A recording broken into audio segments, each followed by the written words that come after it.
Hello everyone, আসসালামু আলাইকুম। আশা করি সকলে অনেক বেশি ভালো আছেন। ভিভো তাদের মিড বাজেট রেঞ্জে ওয়াই সিরিজের আরও একটি ফোন রিলিজ করলো। সেই ফোনটি হচ্ছে ভিভো Y36।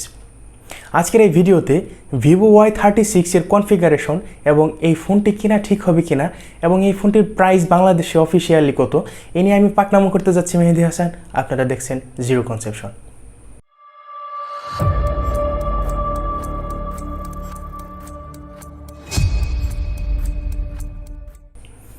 প্রথমে কথা বলতে যাচ্ছি এই ফোনটির ডিজাইন নিয়ে। এই ফোনটির ডিসপ্লেটি হচ্ছে একটি পাঁচ হোল ডিসপ্লে এবং এই ফোনটির রেয়ার প্যানেলটি একটি গ্লাসের রেয়ার প্যানেল। এই ফোনটির পিছনের দিকে পেয়ে যাবেন ডুয়েল ক্যামেরা সেটআপ এবং এই ফোনটির ডান দিকে পেয়ে যাবেন পাওয়ার বাটন এবং ভলিউম বাটন। এই ফোনটির নিচের দিকে পেয়ে যাচ্ছেন type C port, primary microphone এবং প্রাইমারি স্পিকার এবং এই ফোনটির উপরের দিকে পেয়ে যাচ্ছেন নয়েজ ক্যান্সেলেশন মাইক এবং সিম ট্রে। স্মার্টফোনটির ডিসপ্লেতে থাকছে 6.64 ইঞ্চি full HD plus IPS display. এই ডিসপ্লেতে আপনারা পেয়ে যাচ্ছেন 90 হার্টজ রিফ্রেশ রেট এবং এই ডিসপ্লেতে পিপিআই ডেন্সিটি হচ্ছে 395 পিপিআই ডেন্সিটি। তবে এইখানে যদি 120 হার্টজ রিফ্রেশ রেট ব্যবহার করতো তাহলে কিন্তু বিষয়টি অনেক ভালো হতো। এবার আসি এই ফোনটির পারফরমেন্স সেকশনে। এই ফোনটিতে প্রসেসর হিসেবে থাকছে স্ন্যাপড্রাগন 680 প্রসেসরটি এবং এই ফোনটিতে আপনারা পেয়ে যাবেন মোট 8GB র্যাম।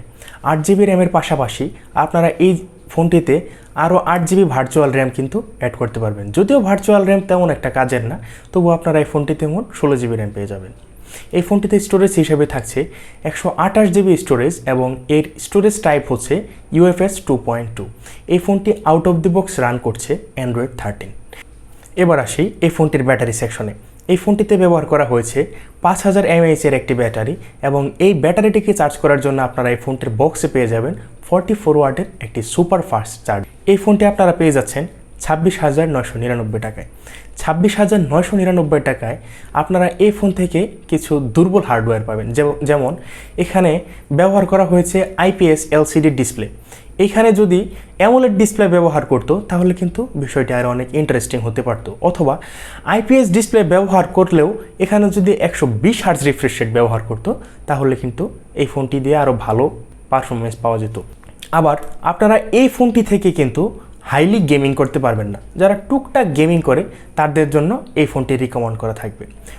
এই ছিল আজকের ভিভো Y36 এর পারফরমেন্স নিয়ে আলোচনা এবং এই ফোনটির কনফিগারেশন নিয়ে আলোচনা। ভিডিওটি যদি ভালো লাগে তাহলে অবশ্যই আমার চ্যানেলটিকে সাবস্ক্রাইব করবেন, ভিডিওটিতে লাইক করবেন এবং শেয়ার করতে ভুলবেন না। দেখা হবে পরবর্তী কোনো ভিডিওতে। সেই পর্যন্ত অনেক বেশি ভালো থাকবেন। আসসালামু আলাইকুম।